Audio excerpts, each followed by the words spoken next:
All right, good afternoon, Team Dynasty. I'm very happy to be here in front of you. We have a very special treat. A longtime friend and a guest of the company with Cole Baker Dynasty. We have Phil Atwan over here, 1031 Exchange Resources. He is the expert, one of my go-to people to send referrals on various people who are really wanting to take advantage of the tax loop, not tax laws that allow an income property, rental property owner to defer their tax liability and exchange up into a nicer, bigger, better investment property. So this is one of the greatest advantages of property ownership. I hope you guys learn it very well, know a little bit about the rules, and when your clients have detailed circumstances, detailed situations, or I don't know if I declared it on one or two or three tax returns as rental property, is can I amend my taxes? What are my options if those are very detailed, either tax or a 1031 exchange. People can talk to one another, plan ahead. And the good thing is for you as a listing agent, when you can package the right people together to execute the client's goals, they're going to need you. You're instrumental as the listing agent or the buyer's agent in doing these things for your clients. That's the value you provide in this new normal when everyone's talking about compensation and talking about, I don't know if they're going to sign a buyer's representation with me. Hey guys, if you have value, you have knowledge, you have wisdom and experience, and you have a network of great affiliates, boom, that's why you can ask what you're charging. So Phil, I'll let you take the floor. Kelvin, thank you. You're going to be talking to this This screen screen, that's right. and pushing left and right to go through your slides. Very good. And if you have questions or anything like that, you just raise your hand and then Phil, the floor is yours. Yeah, are the Zoom people going to be able to ask questions? Yes. Okay, good. You'll Well, hear from I'll them. hear from there. From this screen. Okay, so I do want to hear questions as we go to them. Well, welcome everybody to our presentation today. I'm really happy that Kelvin actually let's do this one instead of the other one, because this one is probably something you've never heard before.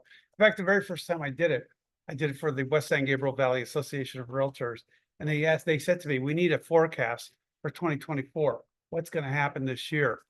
Well, everything that I gave in January of this year has not only becoming more and more true, but the second half is going to be huge. And this is going to affect your life as a real estate agent and working with investors, and believe it or not, even homeowners. So I hope you were able to pay attention and get as much of this as you can, because this is what's happening this year. It's a huge year in investment property for sure, from the government's point of view. Oh, thank you. So the first question is the 1031 exchange going away? You know how many people call me up and say, I heard the government trying to get rid of it, or they're still trying to get rid of it, or they're trying to reduce the amount of capital gain you can defer when you're doing a 1031 exchange. And you ready for the answer? It's not going away, at least not this year. What happens is, remember, the 1031 exchange was created by the Congress to help us out, to those of us who own investment real estate, whether we use it for our business or whether we're renting it out. And then they created that 3 years ago. 2 years ago, the White House tried to put a kibosh on 1031 exchanges, and the Congress said no. So they came back and said, okay, we're going to reduce the exchange so you could only defer $500,000, just like a principal residence. But it wouldn't be an exclusion. It'd only be a deferment. And there's a big difference between the two. So guess what the Congress said? I don't think so. This is a good thing. It generates income for the economy. And you say, how does it generate income to the economy? My son asked me that. He's in the mergers and acquisition business. One of the deals they did like 2 years ago, when the owners of the then Washington Redskins, which is now kind of called in the NFL, the National Football League, sold their franchise and the whole team, my son did him and his company did the merger and the acquisition for that transaction. So the question is, he said to me, so why do the rich people only get a chance to defer or have no tax? And I said, well, first of all, son, let's get this straight. Number one, there is no forgiveness in the 1031 exchange. It's just a deferral. You don't have to pay the tax now to be able to do the transaction. Number two, when they sell property, or in that case, businesses, guess what they sell? See, what happens is they have to hire real estate people. They have to pay them commissions. They have to pay transaction coordinators. They have to pay escrow companies. They have to pay anybody that's title companies. There's so many different people that are involved in getting paid on a transaction. They all make money. We make money. And guess what happens then? We pay taxes on the money to the IRS and to the state of California. And then we go out and spend. And when we spend money, all these businesses up and down the street, they make money when we go to their places and do business. We spend money with them and they make money and they pay taxes and they have to hire employees and they pay taxes. Do you see what I'm saying? And it happens over and over and over again. So it's not just for rich people. It's for anybody who works. You hear that word? W-O-R-K, work. Makes money and then gets to move stuff around because the government and the economy and businesses make more money as a result of it. Not only do we all pay our taxes as we make money on this, because we're working as affiliates to the seller and the buyer, but they get to defer the tax. It creates transactions. Did you know that what you do pulls if you look at it like a train, we pull together the locomotive of the US economy through the sale and purchase of real estate. It's incredible what happens because the government gives incentives to transaction, to move properties around, to churn properties. And that's a great thing. So the government wins, the people go to work, they win, we all make money, and we all pay taxes, even though the owner gets a defer, but it's just a deferral. So that's really important. So the government said no to all this that the White House was trying to do. And the bottom line is, as a result of that, the US, at least for now, the 1031 exchange is going to be good. What's going to happen in 2025? I don't know. Ask me after November 5th or 6th. That's going to have a lot to do with it. Speaking of that, we have to vote. Now, I'm not here to tell you this is not politics. I'm not telling you to vote for a Democrat or a Republican. I'm not. I'm here to tell you, you need to find out what these people are standing for. Is it for the interest of your business? Is it for the interest of the people? If you think so, then that's how you know how to vote. But too many people vote Republican or vote Democrat, and they don't think. They just watch some stupid TV ad. And yet, and then they go, oh, that makes me feel better. So the question is, what's going to be good for you? You need to ask questions. Why? I want you to look what's up there. It not only is it an election year, but as a result, we are not perceiving a change in the 1031 exchange as of now. However, depending on the winners and the agenda of the upcoming election in November, the White House, the Senate, and the House of Representatives, because that's who are going to be making all the decisions for you as to whether you like it or not. That's what they make. So for 2025 and for 2026, because that's what's going to create tax changes. Okay, now It's right now, no cap on the amount. Today, no. You could do a $10 million exchange. Today, you can do a $10 million exchange. You can do $100 million. Exchange. Sorry? You what? No, I didn't hear what you said. No, I said after the election, I Well, don't know whether that's gonna stay or not. yeah, but that's going to be really important. It's also important to know that, when you sell a piece of property, don't forget, you still pay transfer taxes. You know what the problem is in the city of LA? $5 million and up. What about 10 million? They're taking what, 5% of? Five of what? The sales price as a transfer tax to the city of Los Angeles. Do you know what they're gonna do because they keep spending money as programs? Where's this money gonna come from, folks? I gotta tell you 3 words. Don't forget it. We are broke. We are broke as a state. Do you know we have no more reserves? It's all gone because they keep spending it all. And number 2, as a country, our deficit is getting deeper and deeper and deeper and deeper. And then whoever the president is, they say, well, the government's going to shut down. You got to vote for a ceiling hike of the debt. And they say, you're bad if you increase the debt, but if you don't increase the debt, you're shutting down the government. You're just as bad. I mean, it's like, are you kidding me? Really? Am I that stupid that they think that they can get away with that? Apparently, they think the American people are stupid. But here, this is how it goes. There's something happening, and you have to know this at the end of next year. And that's why how you vote today, this year, is going to influence next year. All of a sudden, everybody's looking at me. They're interested. Okay, so this is, I don't know about those people in Zoom land, but this is what's going on. Do you know what's happening at the end of next year? No, it's not an earthquake. At least I hope not. Building and inspection safety. Well, that could be something there too. It's going to be the sunset provision. You see number 2 on the screen? To the estate taxes and to the capital gains taxes rates. What is that? Do you know what estate taxes are? When you die today, now I know all about death. I live up in the hills next to Rose Hill Cemetery. In fact, on the way here, I got stopped because of the funeral. I have to stop and they let the people go by.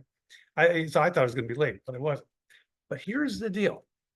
When you die today, the way the tax laws read today, through the end of next year, and everybody gets this, up to $12.5 million forgiveness, which means your estate that goes to your spouse, your kids, your loved ones, anywhere you want to give it to, will not be taxed under today, $12.5 million. Do you know that changes on January the 1st, 2026? Do you know what's going down to? To between $2 and $6 million. Wow. Now, stay with me. Do you know what the tax rate is on the estate tax? It's between 35 and 55%. Wow. You just had a heart attack. I hope you got that. Niall Kelvin did because he's having a heart attack. So I can die today. Does that make sense? Kill me. Well, no. You don't have to get killed. Really, I love that much money. Choose who you're voting for. Ask the candidate that you think you want to vote for. How do you stand on this position? They're going to run around any way they can to avoid telling you what you do not want to hear. You have to ask those questions. Okay, number 2, which is actually number 3 on this. Do you know what the White House proposed for capital gains taxes on the sale of your principal residence, your second home, your vacation home, your rental property, your business use property? They proposed that today they're at a cap of 20%. Do you know what they wanted to change it to? Almost 40. That's double your tax to the IRS for the sale of any property. Now, if it's a principal residence, you do get the 500,000 if you qualify for it under 121. If it stays, they're talking about raising it. I don't see that happening. Personally, they want to tax more. California's already told us your taxes are going up next year by a lot. And you know, we're going to collect that tax. Part of it is going to be at the gas pump. Unless you have like this guy, Tesla. But they're after them. Mm-hmm. You know that? They're after the electric cars. Do you know why? Because they're not buying gas. So California is not getting a gas tax. So guess what they're trying to do to those people? They're going to tax them per mile, every mile they drive. But California's raising its rates, but the feds already tried to get 40%. Technically, it wasn't 40, it was 39.8. Close enough. So that it's really important how all of us vote. Again, I'm not telling you to vote for, I'm just telling you what's at stake and what is going to happen. So in 2 years from now, you don't turn to me and say, I wish I'd listened to you. The state takes something also. Oh, yeah, I'm gonna get to that in just, in fact, So it's, yeah. it's- Here you go. it's on the capital gain. I didn't know what the state tax. was. here, well, first of all, California does not charge us a capital gains tax on our sale of our property. They charge us ordinary income tax. Do you know that's higher Yeah, than capital gains tax? It's like income. pretty low. Yeah. Right. So today, when we sell property, the current tax rates are between 15 and 20% to the IRS. That, depending on who goes to the office, that can go up. I don't know if you've listened to the rhetoric coming from both sides, but you should listen. Number two, when you sell property, personal residence, second home, vacation home, investment, business use, you have to, if your gain is over $200,000 as an individual or 250 as a married couple, now you have to pay an additional 3.8 to Obamacare. You know, the healthcare program? On the way here, I saw, you know where it says, covered California? That's called Obamacare. It's virtually the same thing. You paid into that. Number three, California today is between 9.3 and 13.3%. Guess what? We're the number one, highest tax state in the country. We're over Massachusetts, we're over New York, we're above New Jersey, we're above all of them. And we're going to raise our rates next year. Sales tax. And you know what's you should know this. You know what the sales tax is in Hawaii right now? Hawaii? Yeah. Don't know. It's What is it here, 10 or 11? it depends on what city you're in. Yeah, 10. It's about 10.3, 10.4. In Hawaii, last time I checked, because I haven't been there since last year. It was like what? 4.8 or 5.1? It's double in California. It's insane, but that's the way it is. So California is going to really stick it to you. Next, if you're, well, I didn't say anything, but I can't tell you how I feel. Lastly, when you sell a rental property or business use property, do you know you have to pay an additional 25% on all the depreciation that was allowable for you to take? Do you know that's a benefit of owning property, that you can depreciate it? If it's commercial, you can depreciate it for 39 years. If it's residential, you can depreciate it for 27 and a half years, right? So here's the deal. When you sell the property, you have to pay a tax on the tax write-off they gave you. So if you have, for example, $400,000 of allowable depreciation, what's 25% of 400,000? 100,000. You pay that on top of the IRS tax, the Medicare tax, the California state tax. But if you chose not to depreciate the business use building or the rental, the government says it's okay, but you still have to pay the tax as if you had taken it.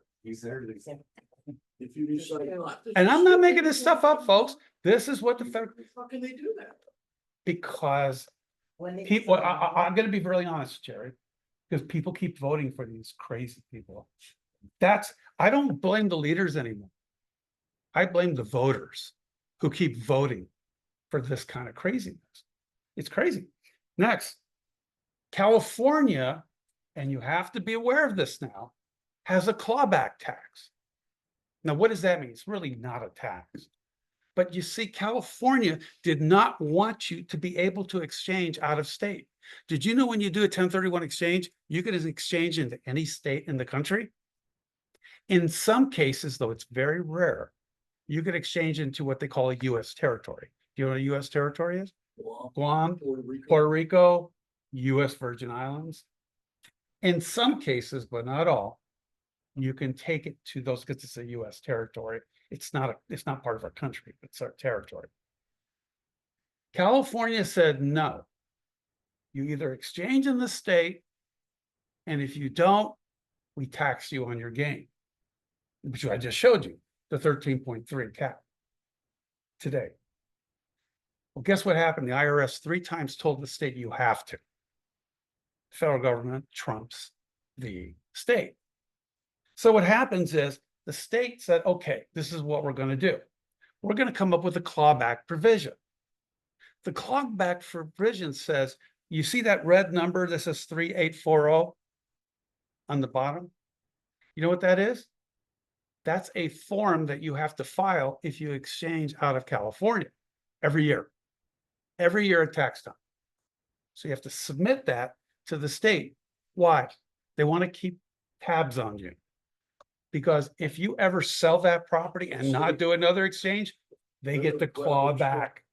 Not every state does that, but California does. Did you know that? So you have to keep up with letting them know that the 3840 is required. If you don't fill out the form, guess what the state does? They claw back. They come after you.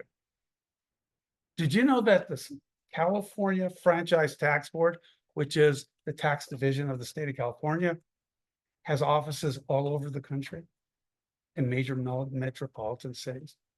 They want your money, and you have to be careful with this. So be careful.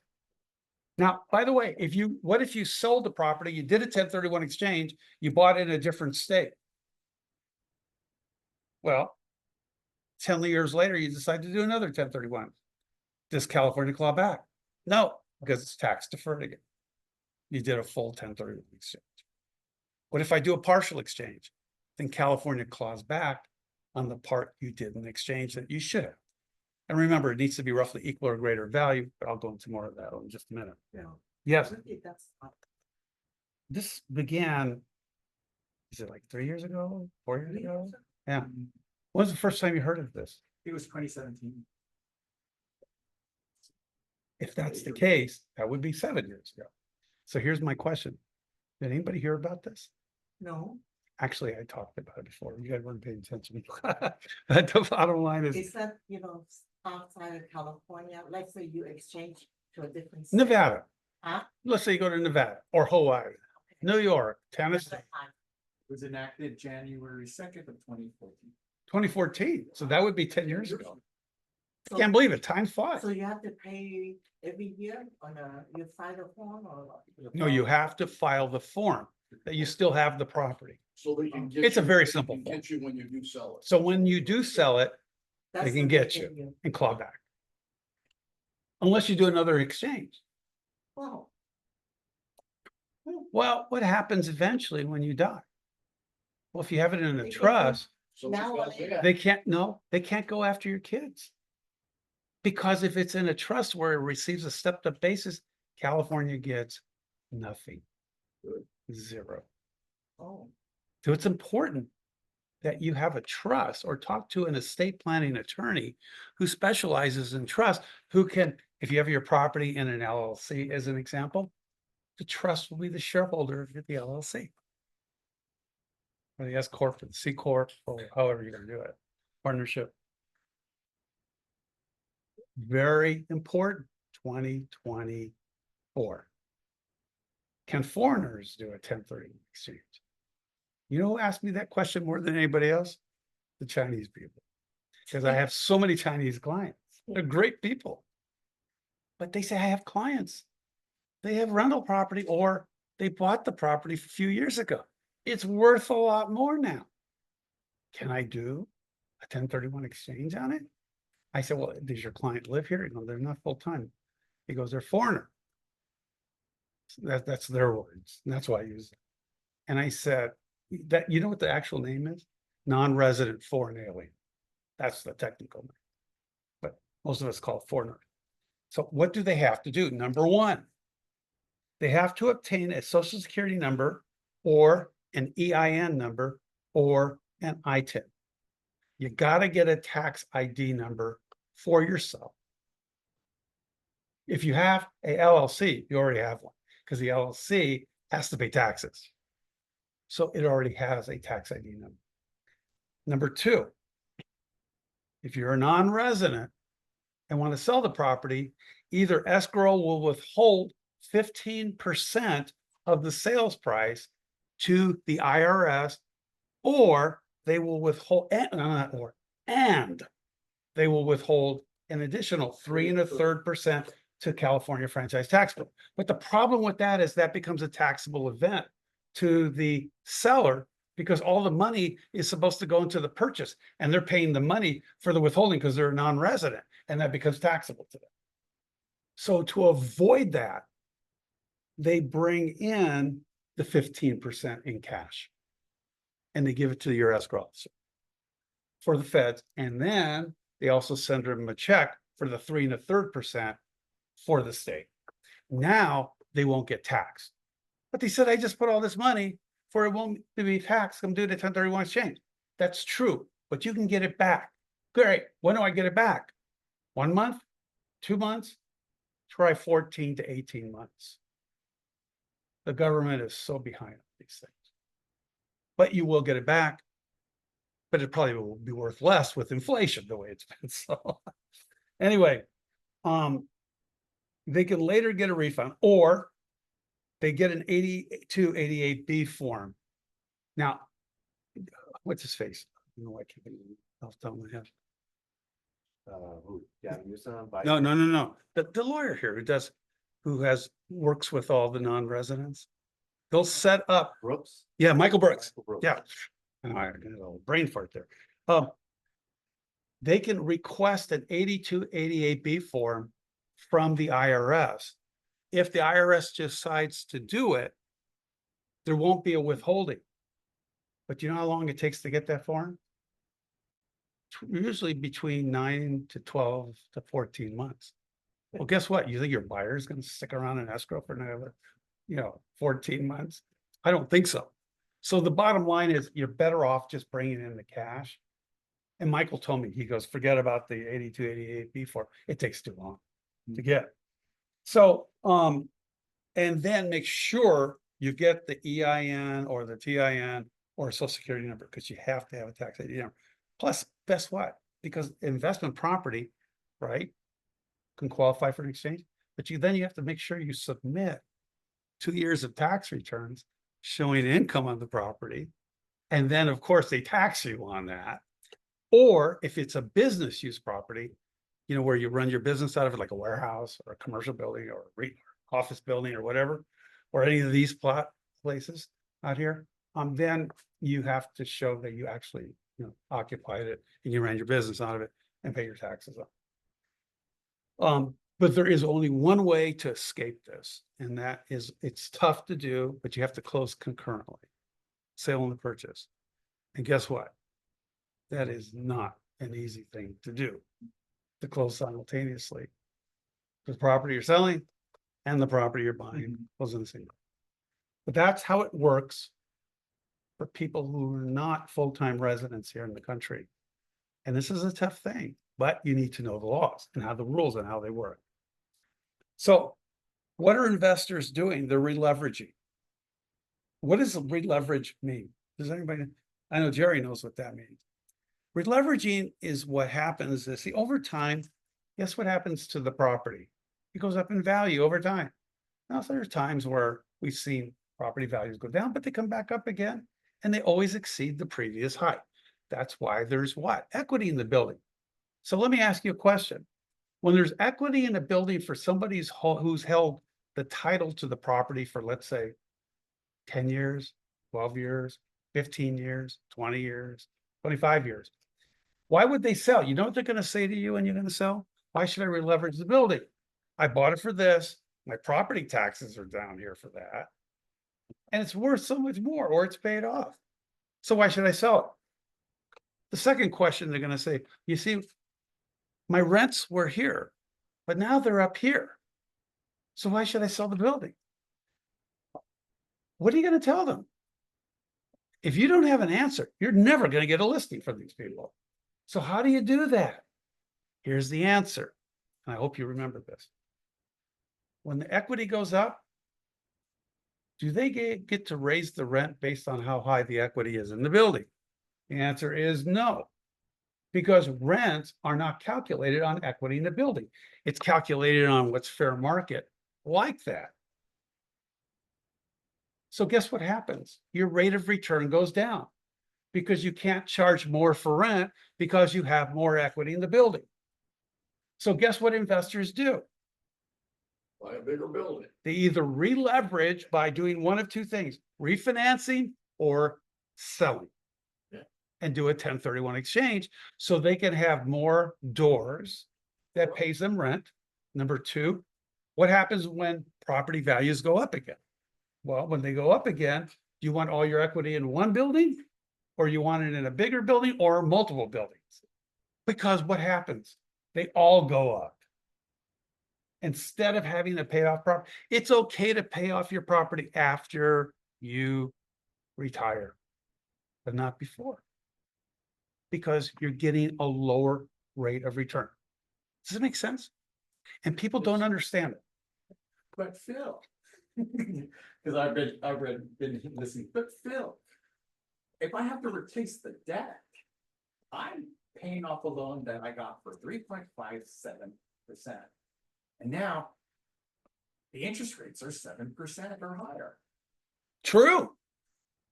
That I've got good news and bad news. The bad news is that's what the interest rates are today. So people say, but I want to keep my 3% or my 3.5% interest rate. I guess here's my answer to that. You can do that, but you're paying for it by watching your equity go up and your rate of return go down because you're not re-leveraging the building to create more income. So here's the bigger question. Is it better to make more income with higher cost, but you make more money? Because it isn't just based on cost. It's based on what's coming in and how many buildings you can diversify into. Folks, the people that I work with, whether it's the apartment owners associations, or I work with like all the local associations, I get referrals from like the CPAs, from the attorneys, escrow people. Do you know why they do this? Because they make more money. I talk to these people who say to me, I say to them, so how many buildings do you own? 20, 25, 30 buildings. I didn't say doors. I said buildings, because some of those buildings have multiple doors. And I say, how did you do that? They said, well, I bought a property. It went up in value. So I refinanced it and I bought a second building. Now I have two buildings. Well, both buildings went up over time. And then I either sold, refinanced again, and bought more again and again. And that's how they do it. I like about Releveraging. I like about that. Like it's to try to sell people on their exchange into multiple addresses. Yep. Because should you get in trouble down the line, you can get rid of one of them and still have, let's say you have a 4-unit building. And when you exchange into 3 triplexes, something like that. Now, 5 years from now, things are changed and you need some cash. You sell one of the buildings. Now you still have 6 doors for your They're investment. still paying you income. And you had to pay tax on this, but you only had to do it on part of your stuff. Jerry's 100% right. Can I give you even a different idea? Let me ask you a question. If you had a single family rental and you're renting it out, but you lost your tenant, here's my question. What is the percentage of income loss that you will lose because you lost your tenant in a single family rental? 100%. But what if you did a 1031 exchange and bought a 3 or 4 unit building? Let's say 3 units, not even 4. And you lose a tenant. What is your percentage of income loss while that unit is vacant? 33%. You see the difference? That's called diversification. Huh? The triplexes are part of the plan. That's the only. Yeah, or 4plex or whatever. I mean, there's no doubt about it, but this is, okay. I'm not kidding you. I'm getting more calls over the last couple of months of people who have multiple unit listings, but they're not getting as many bites on it that they thought they would get. And they say, can you help me sell it? said, well, I'm not gonna help you sell it. I don't have a real estate license. They said, well, don't your clients ever say to you, I'm running out of inventory, 45 days to identify, I can't find anything to buy. I said, okay, this is what I'll do for you. Email me like a flyer. Tell me about the property, whatever, and I will put it in the folder. I don't think I told you about this. Put it in the folder. Did I? Okay. And then what happens is that when somebody calls you, just send them the folder. Am I gonna talk? You give me an order. Do you think I'm gonna send it to another agent? No. But if your client calls me up and says, I'm almost out of time, I can't find anything. Say, here, give this to your agent. This might be a good fit for you. That makes sense? So believe it or not, there's more and more of those buildings that are beginning to come on the market. And you gotta realize that you can exchange in that state, so there may be other. That's why it says right here on the bottom, lower state income taxes in other places.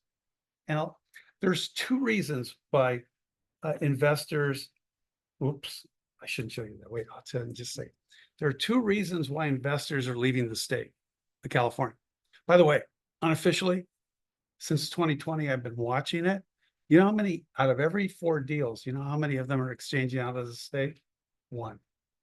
That's 25% of every sale of a 1031 exchange I do Say, is leaving the state. Now, let me ask you this. Where are they going? There you go.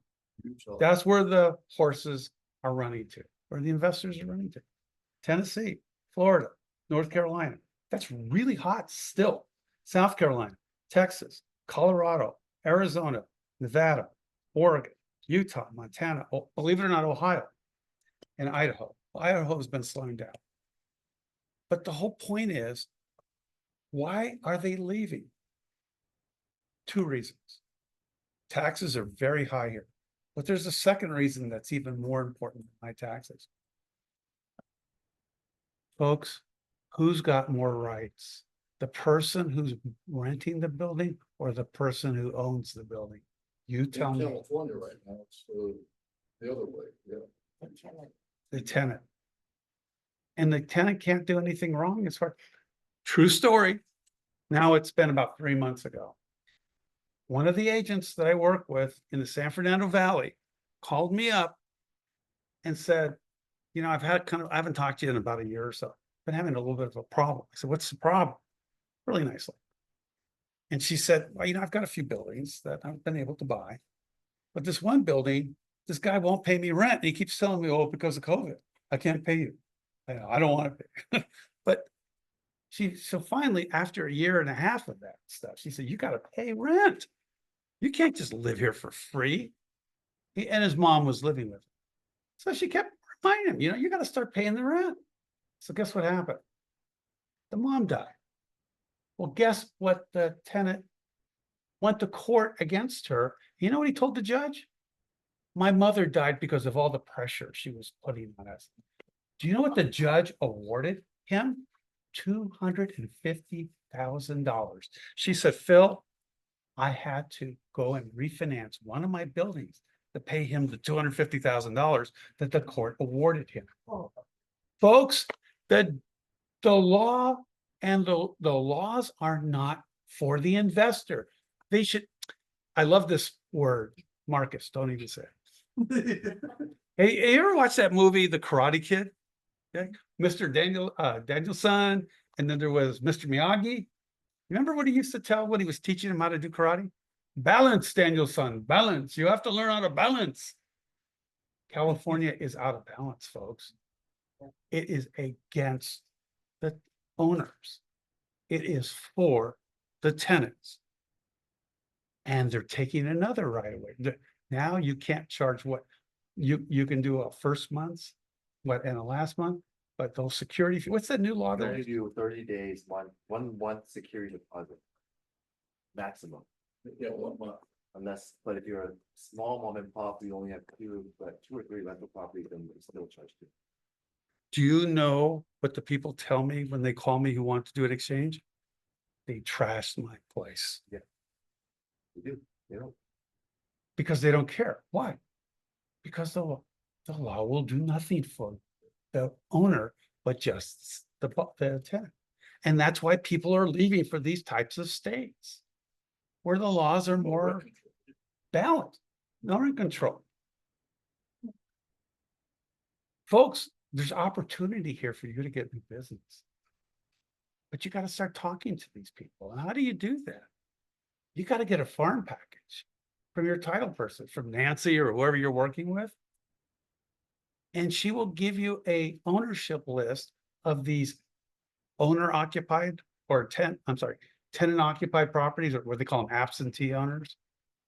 And what happens is you just go after the ones who've had it for 10 years, 15 years, 20 years or more. I guarantee you, not all of them, but many of them are very frustrated because of the taxes and because of the law. What a chance to get a new listing and a sale.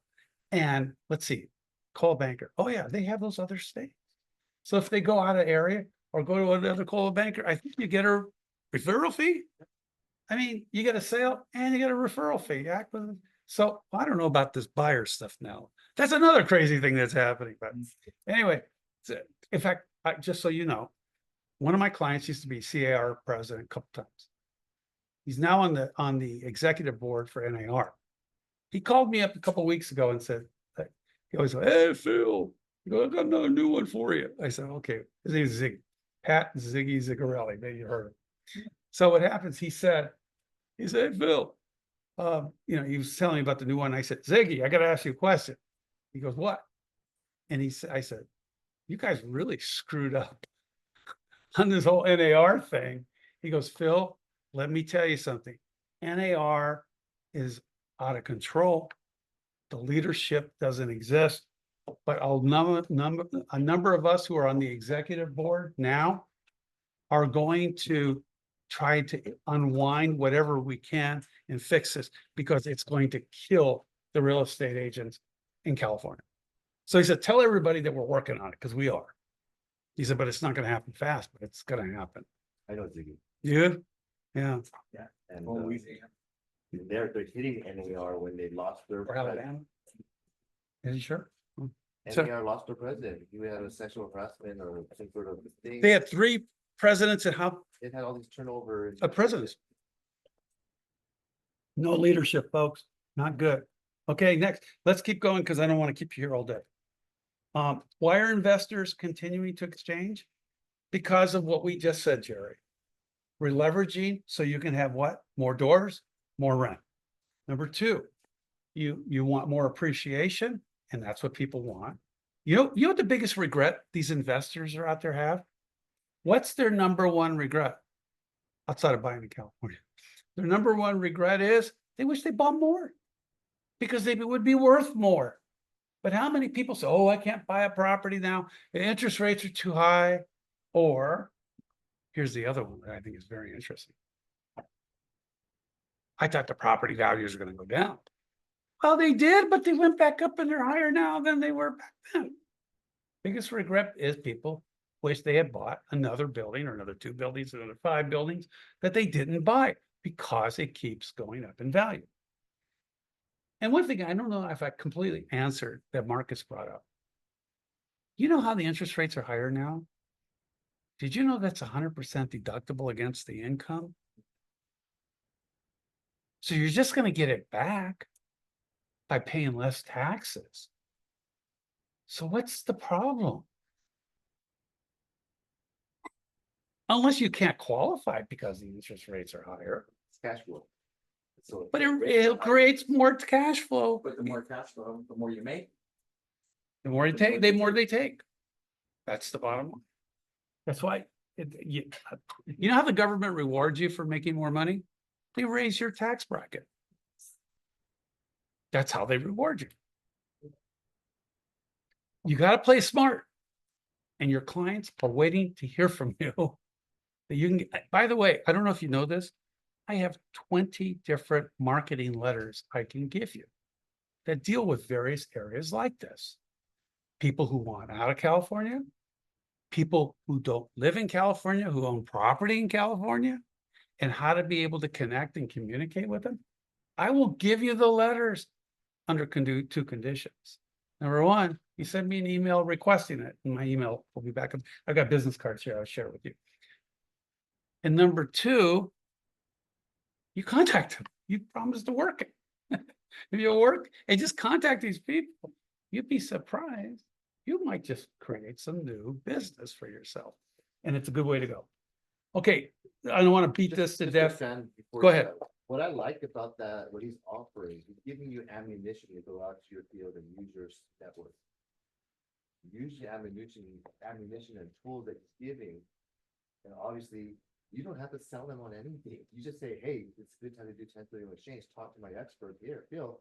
He'll do all the selling on why he'll motivate your client to the point where your client's like, I need to get out of California. I need to sell my building. I need to do it now. So it goes, it's a handshake. Okay, you guys are helping each other get business done. Yeah, I think it's called a relationship. Yeah, okay. Hey, let me ask you a question. I'm having a little problem because I live right up in the hills. You know, so God only knows there's You're in the rats, fire zone? yeah, it's not good. There's snakes, there's all kinds of animals, deers. How do I catch rats? The answer is I have to bait them. So I have to put peanut butter or something out there that they like. They go to the trap and the trap kills them. And I'm done with that guy. You gotta put the peanut butter out there, folks. I'm gonna tell you to get a predator. Well, that too, Find more but you can get more business with peanut butter than you could at Predator. And Phil and I were talking about this yesterday. Realtors have a script that they use for homeowners, but they don't have a nuanced script that they use for investment owners. Two different types of people. So a lot of stuff that Phil is presenting here makes for good marketing, makes for good conversation starters, makes for good social media posts. So it's, you know, discussing those nuances in your language and your script that you use with your clients. Yes, sir. What if you run into the non-speaking English? Do you have a Chinese speaking? I wish I did. Let me tell you something. Well, That's for you. Nancy Chan could do some Nancy Chan. No, I have to translate it. That means you learn everything while you're going. Right. That means you're No, involved. that's the you're truth. Remaining in the deal. Yeah. Michael Brooks, he have a Chinese. Yeah, his wife, she speaks Chinese. Oh, No, Michael Brown now speaking. no, his wife. Oh, he doesn't, but his wife, she's Chinese. Okay, yeah. How about you into a Chinese wife? Who, me? Yeah. She's half Lebanese, half Syrian. She's from the Middle East. No, more business for you. I wish I did. I You don't wanna know come to how work you for all me? do this, but with one of my Chinese clients, she wrote some information down, and we went on ChatGPT. Yeah. And we said, please translate it into Chinese, and she looked at it. She says, this is pretty good Mandarin, so they're getting good, so, but, you know, you do that at your own risk. Yeah, that's the only problem. And we have a legal department that has to read it Yeah. and make sure, but probably they don't speak Chinese, so. I would love it. Anyway. Here's the next thing you should know. As of today, you have to go into a like-kind property. But people get this wrong. I just literally last night, I spoke to this lady. I was going to a dinner thing. And I picked up the call and she said, you know, we're ready to go, but the attorney is putting the kibosh on the deal. And in fact, she's a title. She's connected with this real estate agent. This is what she told me. This guy is selling a mortuary and a funeral. Yeah, the business. And they own like not Forest Lawn, but you know, like a small I can't remember what I can say, a cemetery. And they want to buy units. And the tax attorney said you can't do that. Because you have to do a like-kind exchange. Residential units is not the same as a mortuary building in a cemetery. Guess what? He's wrong. That's why I speak to the tax groups. Income producing. In fact, I was doing one for the CPAs in Glendale for the Filipino community. So it was the Filipino CPA Society, right? And the IRS was the speaker before me. And they said, watch out, because he's gonna stick around. He wants to listen to what you have to say. Did I ever tell you the story? Anyway. did I tell Yes, you the you story? did. Yeah, okay. So what happens is, I thought, oh, I'm in big trouble now. The IRS is gonna listen to me, right? It was a 2-hour workshop I did for the CPAs that he was listening to. At the end, it was like 3:00, 3:30 on a Saturday afternoon. I was tired. I'm tired from the week. I just want to go home. So I closed up my computer and I started leaving. And he ran up to me and he said, I need to talk to you. I go, oh, I'm in big trouble. Dun, dun, dun, dun. He said to me, that was the best, most accurate 1031 exchange seminar I have ever heard. Folks, when an attorney or a CPA tells you it's not like kind, you better come talk to me. Because the definition of like kind is what's on the screen right now. It's the sale of investment property into the purchase of investment property. Now, what does that mean? There are 2 properties, technically 3, that qualify for as an investment property. Either they pay you rent every month or close to every month for the last 2 years. Sometimes there's vacancies and you can't get around that, but there's nothing wrong with that. As long as it's for rent and you can document it, and it has been rented for 2 years, like you and I were just talking about this deal, it qualifies for a 1031 exchange. Number 2, you're using it for your business. Or number 3, believe it or not, vacant land. Because vacant land appreciates over time. Don't you wish you bought a vacant land in Newport Beach or Manhattan Beach? I mean, I can go on Balboa Beach, and we can talk about this for a long time. But the whole point is, it goes up. The government says you can go from any investment property to any investment property. You know what that means? You can exchange that cemetery and that mortuary property for units. That's what it means. Because all of them are exchangeable into any one of those. You can literally sell a condo and buy vacant industrial commercial anywhere in the country. And the government says that's the definition of like kind. So you need to know that. Because your client, I'm going to tell you what a lot of these clients are. If they look like me, not like you, Kelvin, but like me, but they have, their hair looks like a snowstorm, even though it's like 100 degrees outside. You know what that means? They're old. You know what happens when you get old and you've owned these properties for 20, 25, 30 years? Nancy will give you the farm package, those people. They don't want to be landlords anymore, but they want the income, but they don't want to manage. So guess what they buy? One of 2 things. They go into triple net properties. What's a triple net? Down the street, whether it's the McDonald's or a CVS or a Ralph's or a Chase Bank or Trader Joe's, what else? Those are your tenants. A triple net means the tenant pays for the property tax, not your client. It means the tenant pays for the insurance on the building, not your client. There, And the repairs of the building they pay, not your client. Older people like that. Or you can go into something called a DST. I don't think I've ever said this before. When I first heard of DST, I said, DST? It sounds like a sexually transmitted disease or something. What's a DST? A DST stands for Delaware Statutory Trust. That means you can buy a part of a building because you're only coming out with $1 million and you want to go into something that's worth 6 or 8 million or 20 million. You only buy a part of it. You can go into, and that's like kind according to this, what you're seeing on your screen. Really important. The government will let you do that. So you can get out of the business. You can retire. Take your kids, your grandkids. That's what I do. I'm not retired, but I take them on vacation every year. You can start doing whatever you want to do. You're not bound to the property anymore. That's very important. Yo, there's a property that was maybe a carry building. the vapors. Don't do it. I'll tell you why in a minute. What if a building or a house is sold for land value? That also qualified as vacant land? Well, if it's land value, it's gotta be a pretty much of a wreck. There's a rep, yeah. Yeah. Let's say so abandoned building or The question is, Bad does it house. have to be rented? Because there was a building on there. And that's where the CPA is gonna have to make that decision, not to make the exchange happen, but to defend it in the event that the government asks questions. Because they're gonna ask, why weren't you renting? it was dilapidated. As long as you have pictures, you can prove it and say, look, I sold for land value, but I'm holding it for investment.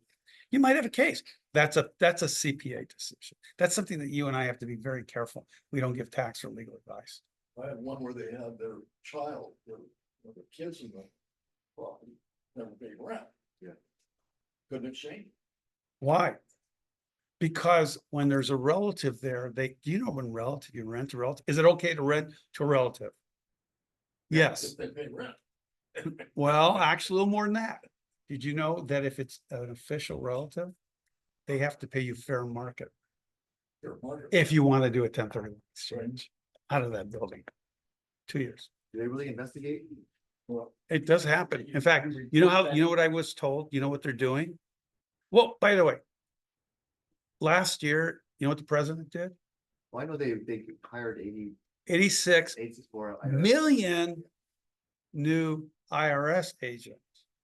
And they spent what, 98 billion or something to pay for it? Or was it at 68 million? They hired, well, whatever. The whole point is they're looking for money. And they're going, because of the software and the way they can track your last tax returns to this tax returns, they can check you out faster to see if your tax returns are consistent. And if they're not, then it goes to an auditor, and an auditor looks at it and decides whether or not they're going to audit you. But they're That's- not targeting 500,000 or less households. They're targeting the bigger fish. Medium. It could be. fish. I've seen articles on Well- both, so I don't know what to believe anymore, to be honest In with you. California, every penny. Yeah, now California, that's everybody. Next thing for 2024, very important. We still have an inventory problem, right? You know what this form is on your screen? That's called the SXA form. That's your CAR zip form. It's called the seller's intent to exchange zip form. Biggest problem, people say, why should I exchange? Because I can't find anything. I only have 45 days to identify. What can I do? This form helps you. If you look under number 3 and 4, do you know you can put contingency language in your contract when you're negotiating with the buyer and tell the buyer, I'll agree with your 45-day or 60-day escrow, whatever it is. But I reserve the option to extend escrow another 30 days and not close because I'm in an exchange, or I'll release the contingency if number 1, I get into escrow on a new property. Number 2, I approve of, you can write this in if you want, approve a physical inspection report. And number 3, approve of prelim. Now I know there's no cloud on title and I can close. Did you know this form will let you do that? You're not using this form enough when you're taking listings and then ultimately negotiating for the sale, because you cannot extend the 45 days, but you can't extend the length of the escrow. So the 45 days doesn't start till later. And that's the legal way of doing it. And it works. And by the way, if you tell me that, well, the buyer won't buy the property because you can add an extra 30 or 60 days on the escrow, then let them go, because your clients they're gonna pay the taxes if they don't find the right property. But do you know what the second problem is? Do you know that buyer who's making that offer? They don't have more inventory than the seller does, who's buying the replacement property. They also have an inventory problem. So this ensures them they're gonna get in the property. Because if they can't find that property or get those contingency met in that 30 or 60 days or whatever it is you want to extend, they have to close the sale. And then they have the 45 days to find the property. So this can really help you keep an investor. You can still do a reverse exchange. I got to tell you, I got another one from escrow today. How much do you charge for a reverse exchange? Do you do a vector down the street right here? Do you do reverse exchanges? The answer is yes. We specialize in it. What is a reverse exchange? It lets you close the purchase first. I got another call yesterday on the way to my dinner meeting thing. You know what happened? The agent said, Phil, my broker referred me to you. She said you do reverse exchange. I said, yeah, we do. She said, oh, good. We're about ready to close. And she kept talking about it. I said, wait a minute. What are you closing? The purchase or the sale? She goes, the sale. I said, no, a reverse exchange is when you close the purchase first. And then you close the sale. And she said, well, we already closed the purchase a month ago. Guess what? You can't do a reverse exchange. You can never do any kind of 1031 exchange unless the accommodator sets it up in escrow before closing. So she's got to give the guy the bad news today. But she changed. It was a lady. She just changed her mind, decided to do it. Well, she missed it by a month. So, and you know how many calls I get on a Monday for people who closed their sale on Friday and didn't set up an accommodator? And now want to do a 1031 exchange? But I didn't touch the money. Escrow house. It doesn't matter. You still have constructive receipt. And as long as you have constructive receipt, you're out. Even though you didn't touch the money, you're still out because the government says so. The exchange has to be set up before any escrow closes. But the reverse lets you take cash that you have or some cash and get a loan and close the purchase first and then the sale. And we can set that up for you. We have to set up a holding corporation because the federal government says we have to take possession of either the property that's being purchased or the one that's you're going to sell before you close the purchase. So not only do we have to set up the corporation and the documents, but we have to take possession to either the property that's being sold a week before we close the purchase, or we take title to the purchase. And who makes that decision? The lender does. If there's a lender, we're probably not going to take title to the purchase because they won't let us. So we'll take title to the property that's being sold, 3, 5, 7 days before the purchase closes. And then when the sale closes, because it has to close within 180 days, the client gets reimbursed of the money they have to put into the purchase to make it close. And then if there's any cash left over, we do a principal pay down if they have a loan on the new property they bought. But they do get reimbursed. So the government will let them close a purchase first. And that's why, folks, in this market where there's still not a lot of inventory, they're going to reverse exchanges. I'm getting calls every day on reverse exchanges. It's a big deal. Any questions about that? I'm not hearing from anybody in Zoom land. What the heck's going on with these people? Are they awake? Phil, Jerry, before he left, said about just carry the note. Oh, don't do that. Any questions from those of you on Zoom? I'll talk about that just a Can second. you expect the reverse exchange again? I want to do it one. No, No, I'm just kidding. Okay, they said no questions. No questions. Okay, that's good. The reverse exchange lets you close escrow on what you want to buy. So you're not going to sell until you wait until what you want to buy. How many days? Doesn't matter because you haven't sold anything. Also, it's nothing like 90 days identified, 45. No. We're only talking about waiting to buy.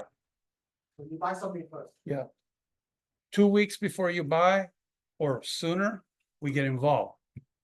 That's when you list the property. When you buy first, then you list. But you still have concurrent. 180 days, no concurrent, No concurrent. 180 days. So if you close the purchase first and you go in all cash. Yeah. You have to close your sale within 180 days, almost 6 months. That's better. Of course.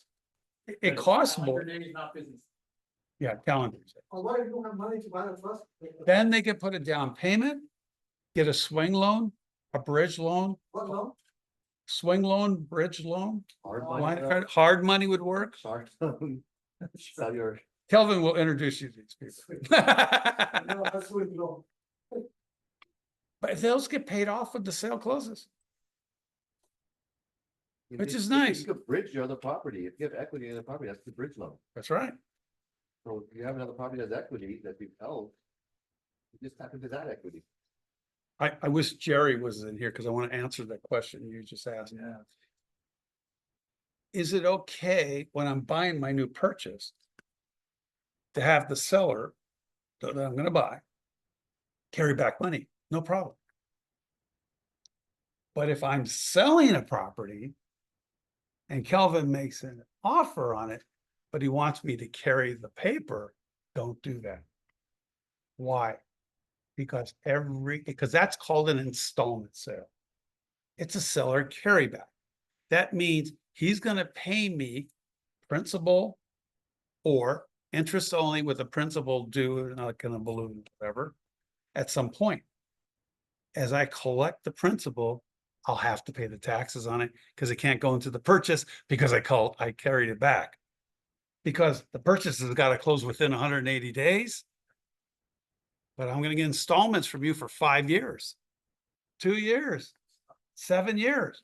So how do you fix that? By not losing the buyer. Answer, if the seller has money in the bank, they can take it out of the bank where they're earning 3% or whatever. We'll lend it to the buyer and secure it to the property as a note and a deed of trust. And when they pay it back, they're not paying back proceeds from your sale. They're paying back money to you so you can put it back in your bank account. And you're going to make double the interest. And it secures your property.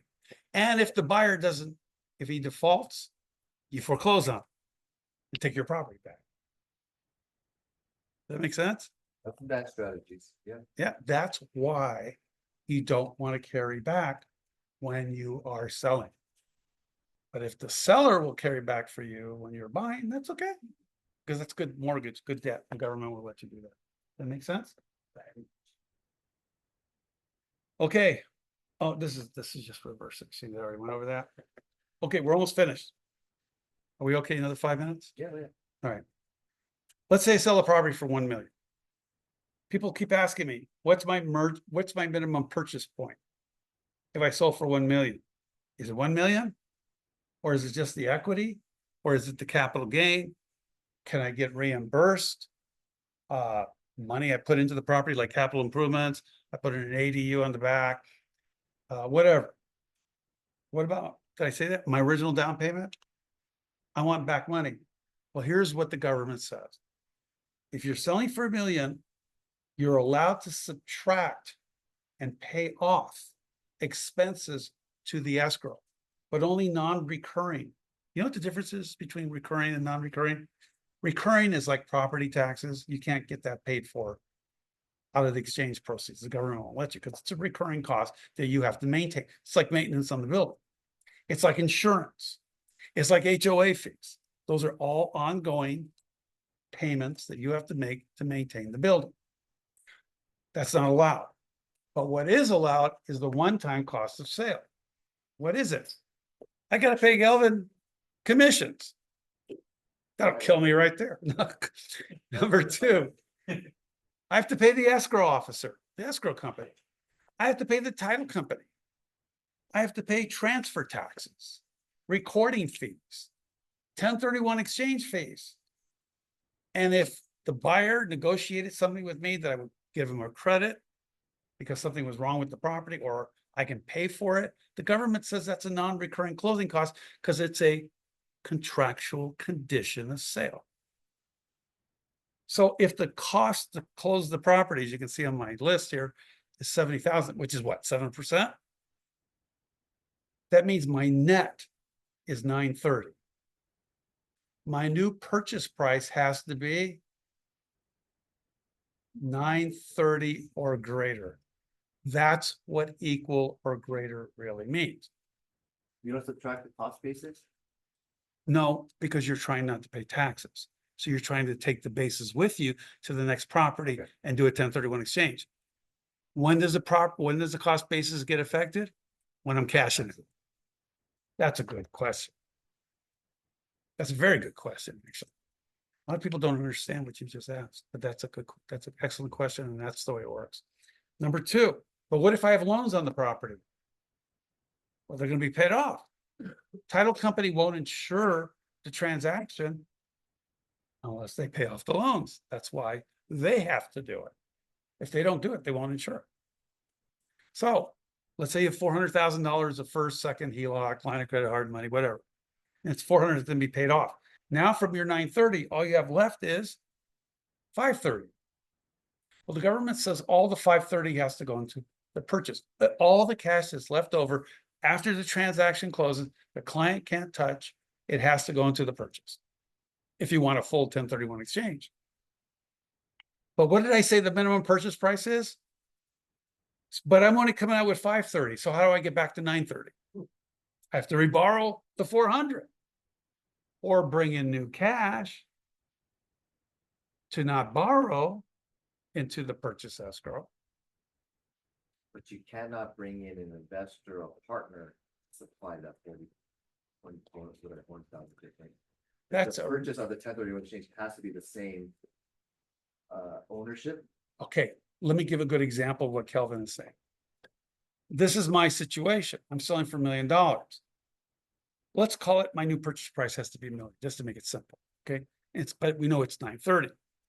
And Kelvin comes in and said, Phil, let's buy a property together. You're doing an exchange. I'll be a buyer with you. We will be tenants in common. Fair enough? What's my minimum purchase price have to be? 930 or 1 million, right? So if he and I are going to go 50-50, how much do we need to buy our new property for? 2 million. Right? So I can own 1 million and he can own 1 million. That's a good 1031 exchange. That makes sense? Now, to make it 2 million, let's say you want to come in with a lot more debt. No problem. But for the lender to lend you that much money, you're going to have to put something down. Make sense? Yeah. So you can and can't. So you were right, but not in every situation. Does that make sense? Yeah. Because you can buy as tenants in common. What if we bought for 1.2? How much do I have to own of that? 930 minimum. So we can be tenants in common, and you have a $200,000 interest, and I have the 930 interest in it, and $1 million interest, and that would be good. But we have to show on the deed, even though we're tenants in common, it's not equal ownership. So it'll have like 20 or 30% for him and 70 or 80% for me. Make sense? Yeah. That's a good 1030 exchange. You have to support that. And your CPA will support it, because you know why? Because how do I prove I did a 1031 exchange and I have new properties and that I can't pay the taxes? It's because the CPA will come up with something called an 8824 form, put in your Schedule E for this tax year, which I'll fill out next year. They will fill out next year. And it will show them that you and I did this exchange. And it happened this year that I met the 45 days, I met the 180 day, I didn't sell to a related party, all that stuff like that. This is a really big thing. So that's what I said: commissions, escrow, title, transfer taxes, recording fees, 1031 fees, or any contractual agreement between seller and buyer can come out of the proceeds, but not recurring costs.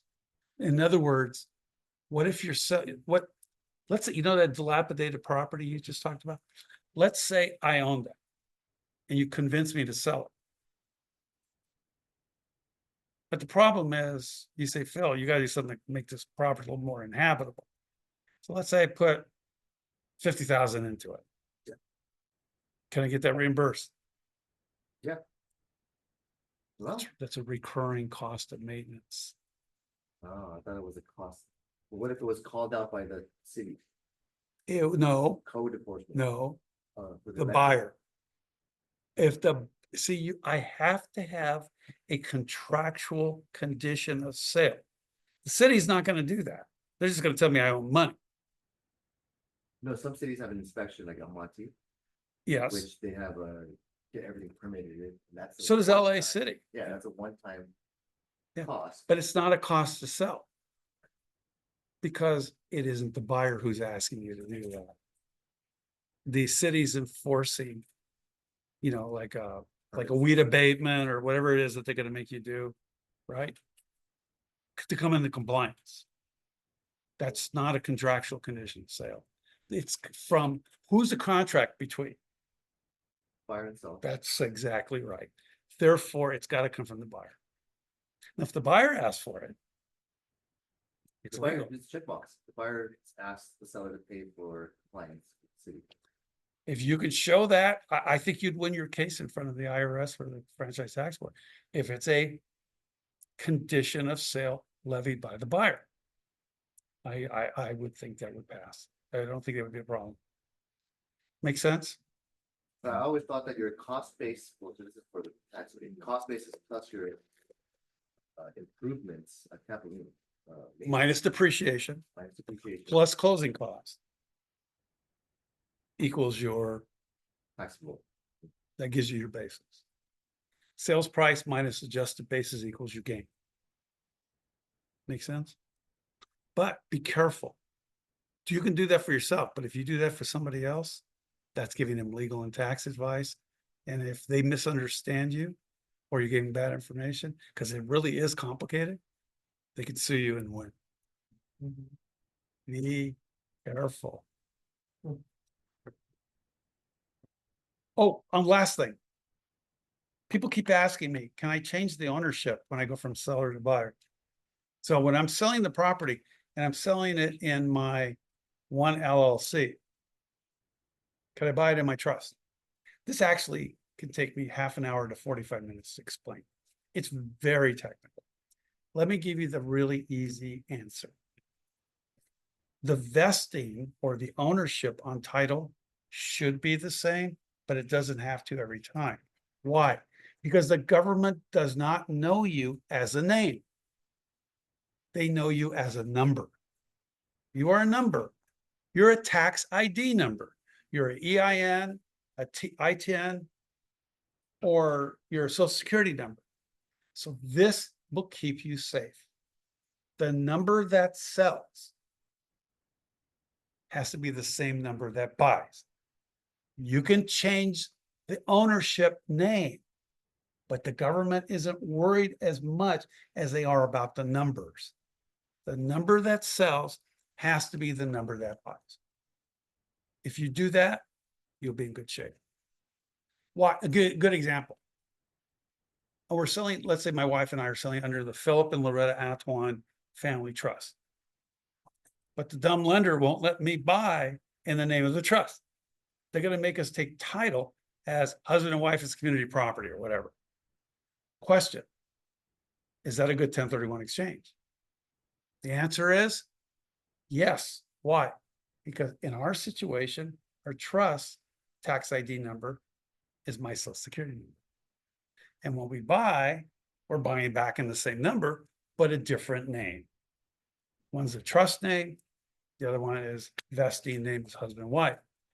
Now, there are some situations, this is the part I got to be careful when I go over with you, because this could take a really long time. I don't want to do that. There are two kinds of LLCs. We're seeing more and more people create LLCs. Why does somebody want to put a property in LLC? Liability. That's it. That's exactly what it is. What does that mean in English? It means you can't sue me. What does that mean? That means that I don't own the property. The LLC owns the property. So what do I own? I don't own the property anymore. So what do I own? Shares of the LLC. Or if it's an S Corp or a C Corp, it's membership, ownership. So let's stick to LLCs. Because it's really better to have title in an LLC than an S Corp or C Corp. You can't believe how many CPAs and tax people I've talked to. Don't own an S Corp. Don't own a C Corp. Own an LLC. More flexibility. Same liability protection.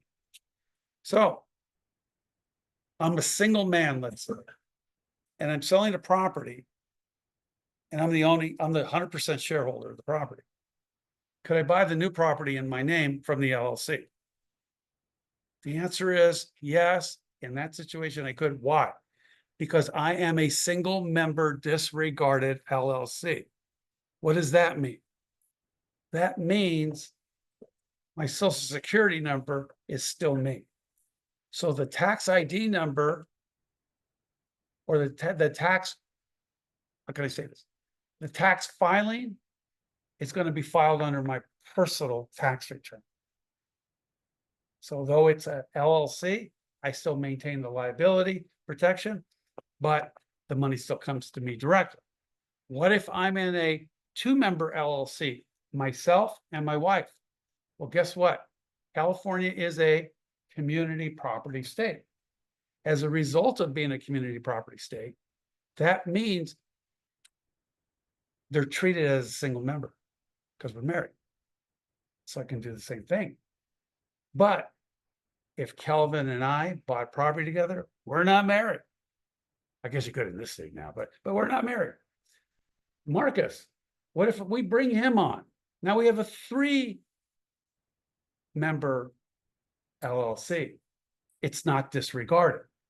So the LLC, when it sells, has to maintain the same number. Like this guy called me yesterday.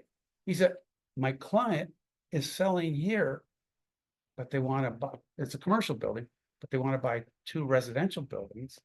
It's like kind, and he got that straight, in Las Vegas. Does he have to have a new LLC? The answer is yes and no. He does need, after he closes his purchase with his California LLC, he needs to convert it to a Nevada LLC, but don't change the tax identification number because you can do that because you're doing a 1031 exchange. That makes sense? So it gets really technical. Your client needs to speak to an attorney or a really, really good CPA who specializes in this.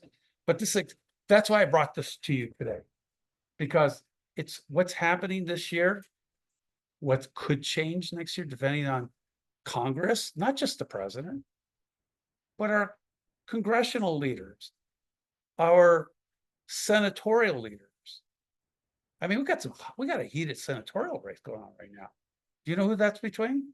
Anybody know? You gotta know, so you know. Huh? Forget her. I shouldn't say it. He's really bad. No. Steve Garvey and Adam Schiff. They're senators. They're going for the Senate. Remember Dianne Feinstein? Yeah. She died. She had dementia really bad for the last few years. But she died. So they're running for that seat. So either with Steve Garvey or Adam Schiff, one Republican, one Democrat. I'm not going to tell you how they're going to vote. That's going to be your job. Figure it out. So you can go out and vote for yourself. But the whole point is that's a senatorial race. Then there's Congress. She's a congressperson. She is not a senator. People like her are going to be voting on budget, whether or not they should raise the taxes, whether they should lower the estate tax amount, and then raise the estate tax percentage. That would be Judy Chu. Be careful. Find out how they're going to vote before you vote for them. That's very important because they could really screw your business and your client if you don't know what you're asking. That's why I gave you this presentation. You can thank Kelvin because he's the one who said I can do this. Yeah, thank you, Bill. Any questions? Oh, right. Or yeah, go rent. Yeah. Probably rent is going crazy too. Julia, Yes. question? I just happened to think about one question. Yeah. So last time my client sell her investor condo in here about 650, yeah, something like that. It's a totally cash, already cash paid, so he can rent this amount. And if you want to do change the foreign exchange. It's been rented for at least 2 years. Yeah, for rent. Yep. It's just for rent. So he want to buy another one, but he still want to do. That time he won't buy another, but he doesn't want to transfer all the money to buy it. he won't get some money out and he want to have the finance that time. He doesn't want to buy cash. So he wants to Yeah, have some finance. So when he gets some percentage out, so he has to pay the tax. Yeah, you can do, that's a very good question. Everybody hear that? Your client can do a partial exchange. Yeah, You already sold, right? yeah, I'm talking about this. No, in the event that he, Yeah. you know, if he wanted to, he could do a partial exchange where he, uses all the cash, but not all of it. Keep some cash out, pay taxes. All those numbers I show you what the tax rates are, that's what he All would pay. can be done. All the escrow fee, everything, then. I'm sure.